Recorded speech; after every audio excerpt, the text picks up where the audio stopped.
Oke people, welcome back to my channel, Amoeba Channel.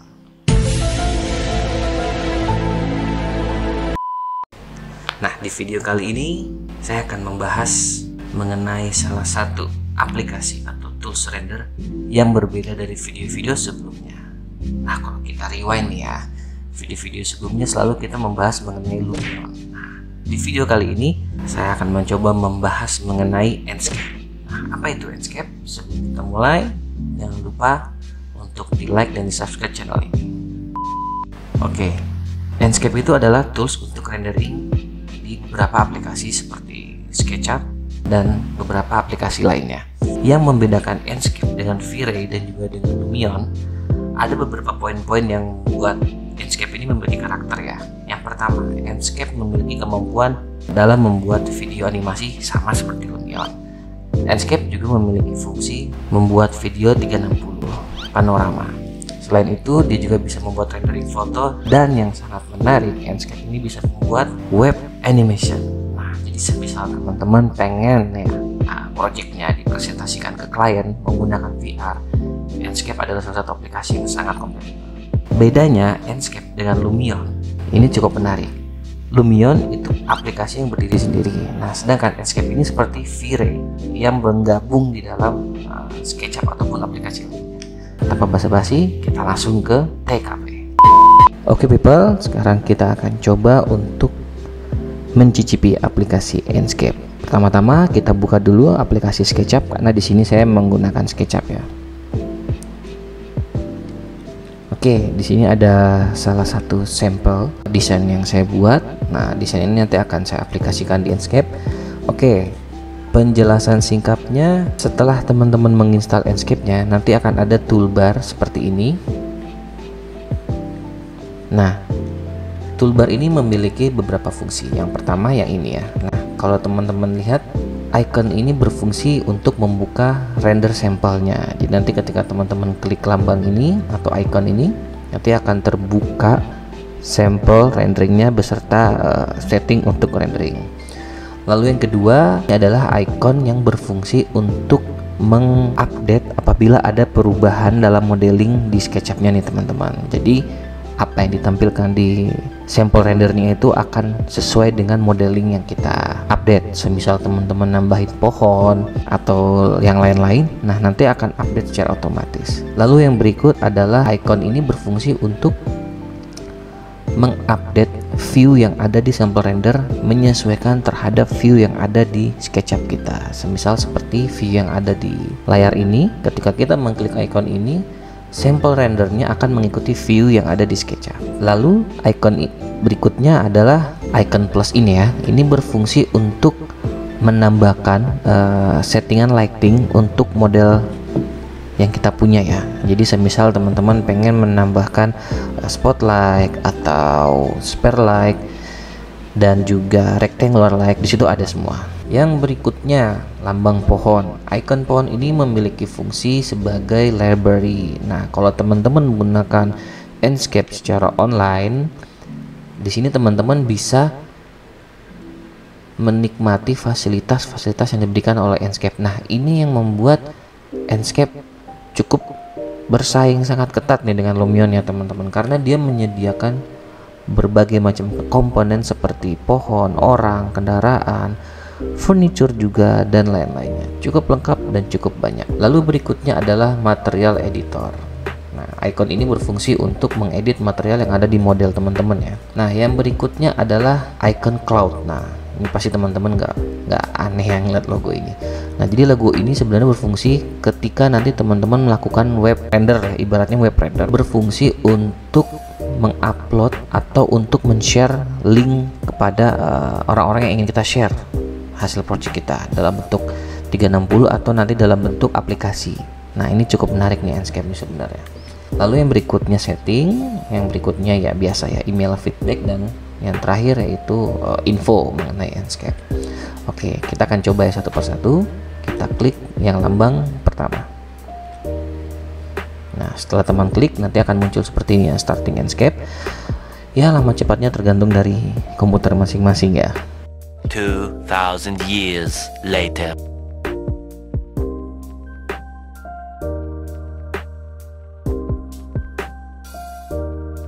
Oke teman-teman, kira-kira seperti ini ya tampilan utama saat kita mengklik lambang yang pertama.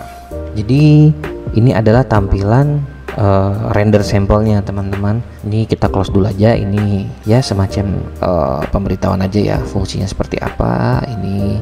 Nah ini mungkin kita bahas sedikit ya. Ini escape untuk close windownya, move fast ini shift. Jadi nanti kalau teman-teman mau maju mundur, mau yang cepet bisa pakai sambil mencet shift. Move faster, nah ini lebih cepat lagi nih, teman-teman bisa mengklik control. Nah standard view ini tombolnya ya, 45628.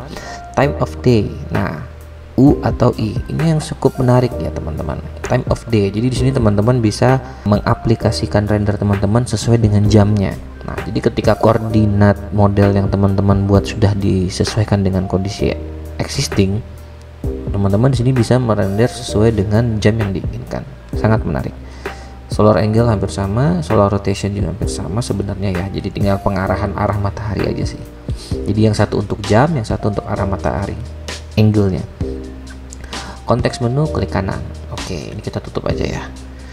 Nah, sekarang kita coba perkenalan dulu ya dengan toolbar yang ada di render sampel ini. Yang pertama home pasti. Yang berikutnya adalah collaborative annotation. Nah, kita coba klik. Nah, jadi di sini adalah collaborative annotation yang mempunyai fungsi sebenarnya cukup menarik apabila kita melakukan komunikasi dengan tim atau klien. Nah, jadi misalkan teman-teman ada masukan, mungkin kira-kira fasadnya bisa diganti dengan material lain. Nah, ini kita bisa menggunakan ini. Lalu yang berikutnya beam.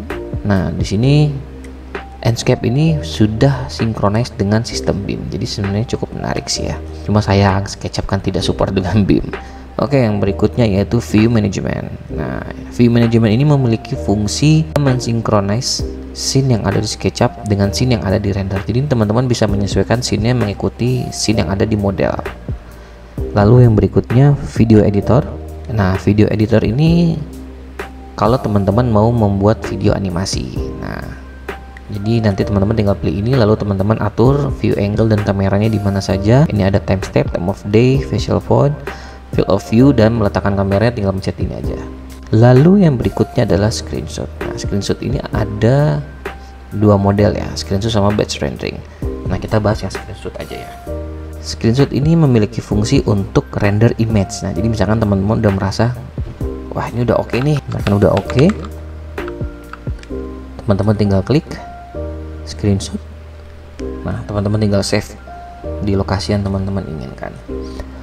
Yang berikutnya ada mono panorama. Nah, di sini kalau teman-teman ingin merender panorama 360, teman-teman harus mengganti view angle-nya dulu. Karena 360 tidak bisa menggunakan view angle 2 point perspektif. Jadi teman-teman harus ganti dulu perspektif. Nah, baru di sini dia akan bisa berfungsi kembali. Oke, yang berikutnya adalah X standalone. Ini ada dua pilihan, X sama web. Nah, X itu adalah hasil rendering nanti dalam bentuk aplikasi. Jadi misalkan kita kirim ke klien, nah klien itu harus buka menggunakan laptop atau komputer mereka lalu diinstal. Tapi installnya bukan install permanen, itu hanya semacam portable application. Nanti di situ klien bisa mau melihat detail-detail dari modeling atau hasil rendernya. Kalau yang satunya ini web standalone. Nah, web standalone itu hasil rendernya dalam berbentuk website. Nah, jadi nanti teman-teman tinggal copy link, share ke klien. Yang berikutnya adalah minimap. Minimap ini memiliki fungsi sebagai directory ya. Jadi dia tahu kira-kira kita nih ada di posisi mana, lalu view-nya kemana. Yang berikutnya adalah save frame. Nah, save frame ini adalah memiliki fungsi untuk memperlihatkan frame untuk renderingnya ya, seperti ini. Nah, berarti nanti hasil rendernya ada di frame ini. Lalu yang berikutnya adalah projection mode. Nah, di sini ada tiga pilihan, perspektif, 2 point, dan orthographic. Nah, biasanya kalau untuk render sih selalu 2 point perspektif. Yang berikutnya adalah navigation mode dan walk mode. Nah, dua pilihan ini adalah navigasi untuk mengambil sudut pandang. Misalkan saya pilih yang fly mode ya. Nah, fly mode ini kita bisa kemana aja nih. Kita bisa terbang, kita bisa turun lagi. Nah, kalau kita ganti dengan walk mode, nah ini kita hanya bisa maju, mundur, tapi tidak bisa naik ke atas dan ke bawah. Dan dia sudah mengambil sudut pandang mata manusia. Oke, lalu berikutnya VR headset. Ini kalau semisal teman punya VR yang bisa dikoneksikan dengan komputer, bisa pakai ini. Karena saya tidak punya, jadi saya belum mencoba. Nah, yang berikutnya ini yang sangat penting nih teman-teman, visual setting. Jadi di sini adalah tempat dimana kita menyetel hasil rendernya. Nah, ini ada di sini. Ini saya sudah menggunakan settingan render saya ya. Untuk settingannya nanti kita akan bahas di video berikutnya. Di sini ada settingnya ini ada customization, input device sound. Oke, jadi kira-kira ini adalah hasil dari icon pertama ya teman-teman ya. Toolbar berikutnya. Nah, ini saya akan memberikan contoh nih ya teman-teman. Misalkan di sini masih ada pohonnya. Nah, ini saya akan coba hide. Nah, secara otomatis pohon ini akan hilang di modeling. Nah, kalau semisalnya teman-teman hide lalu pohonnya masih ada di aplikasi Enscape-nya, teman-teman tinggal klik ini. Jadi ini kalau teman-teman klik dalam keadaan hijau, dia akan otomatis jadi seperti live sync Lumion dengan SketchUp. Lalu berikutnya yang ini ya teman-teman. Jadi ketika kita klik ini, view yang ada di Enscape mengikuti view yang ada di SketchUp. Nah, seperti ini. Nah, cuma karena di poinnya beda, sudut kameranya beda, jadi seperti ini hasilnya. Ini teman-teman bisa setting di sini ya.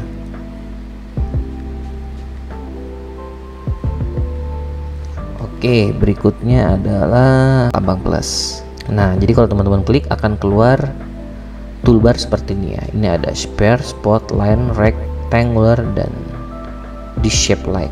Nah, ini adalah lighting settingnya Enscape. Di model ini saya pakai beberapa, ada spotlight dan juga ada sphere dan juga ada line. Line ini untuk memberikan efek semacam indirect gitu teman-teman. Nah, ini saya matikan dulu yang ini ya. Nah, seperti ini kira-kira.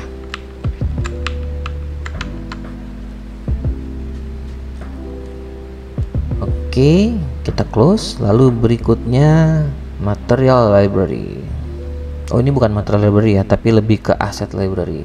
Nah, jadi di sini teman-teman bisa mendownload secara langsung komponen-komponen yang teman-teman butuhkan. Di sini cukup banyak ya, dari totalnya itu ada 2766, meliputi aksesoris, animal, construction, furniture, hospital, props, lighting, people, short people, dan lain-lain. Ya, paling yang biasa sering kita gunakan sih ya untuk arsitektur biasa vegetation ya. Ini kalau kita klik vegetationnya, nanti ada pilihan lagi nih di bawah nih, mau menggunakan yang mana. Dan juga di sini ada people untuk modeling manusia di dalam model kita. Jadi sebenarnya cukup mudah dan cukup praktis. Oke, kita close. Lalu berikutnya adalah material editor. Nah, ini adalah material editor. Sebenarnya secara garis besar fungsinya sama seperti material yang ada di V-Ray, tinggal pakai pick point, kita ambil yang ini, langsung terkoneksi, tinggal kita setting kita mau apa, mau default, grass, water, fuzz. Dan kalau untuk material seperti ini kita pakai default, tinggal kita setting aja BAM-nya seperti apa, apakah mau mengkilat atau mau dia seperti apa, kita bisa setting semua di sini. Lalu yang berikutnya adalah manage upload. Nah, manage upload ini sebenarnya memiliki fungsi di saat teman-teman melakukan rendering panorama dan juga X standalone yang tadi ya, atau enggak web standalone yang tadi. Jadi dia akan memberikan link dan dia juga akan memberikan share datanya. Oke, yang lainnya setting, feedback, dan lain-lain. Nah, jadi kira-kira seperti itu ya fungsi dari toolbar Enscape. Sebenarnya hasil dari Enscape cukup lumayan sih ya menurut saya. Dan yang satu hal yang paling penting adalah kecepatan renderingnya teman-teman. Renderingnya sangat cepat dengan hasil yang cukup lumayan. Nah, di sini saya akan memperlihatkan modeling yang saya gunakan yang sudah dilengkapi dengan komponen dari Enscape-nya langsung ya. Nah, jadi kalau teman-teman pakai komponen dari Enscape-nya langsung, ini view-nya kan seperti ini. Jadi tidak menambah berat SketchUp teman-teman, tidak detail seperti yang pohon yang kita download di SketchUp. Jadi sebenarnya dia sangat membantu ya. Jadi teman-teman tidak perlu mencari pohon di SketchUp yang sangat real dan lain-lain, karena dia sudah punya. Kita tinggal download, masukkan, udah selesai. Ini kita coba lihat ya. Nah, seperti ini kira-kira. Teman-teman bisa bandingkan kan perbedaan rumputnya dengan pohon dari SketchUp seperti ini. Nah, di sini yang sangat menarik teman-teman. Ini di sini saya akan memperlihatkan ya kecepatan waktu rendering yang dihasilkan oleh Enscape. Kita klik screenshot. Nah, sebelum itu saya ingin memperlihatkan dulu. Di sini adalah kualitas yang saya pakai ultra dengan beberapa settingan yang saya pakai. Lalu outputnya adalah Ultra HD ya. Jadi resolusinya sangat besar ya teman-teman. 3840 kali 2160. Jadi gambarnya cukup tajam. Oke, nah kita coba ya. Klik yang screenshot. Lalu save di mana aja yang teman-teman mau. Lalu save.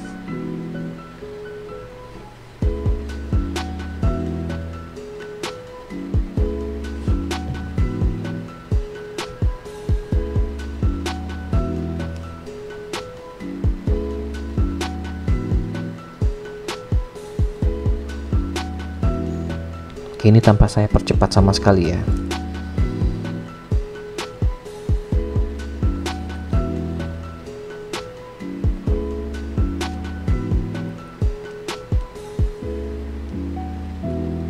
Oke, kurang dari 1 menit ya. Kurang dari 1 menit bisa menghasilkan gambar seperti ini. Kita buka hasil gambarnya.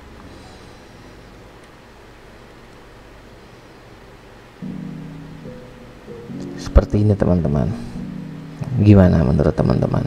Apakah tertarik menggunakan Enscape? Untuk settingannya nanti akan kita bahas di video berikutnya ya. Oke, sekian video kali ini. Semoga bermanfaat buat teman-teman semua. Thank you and see ya.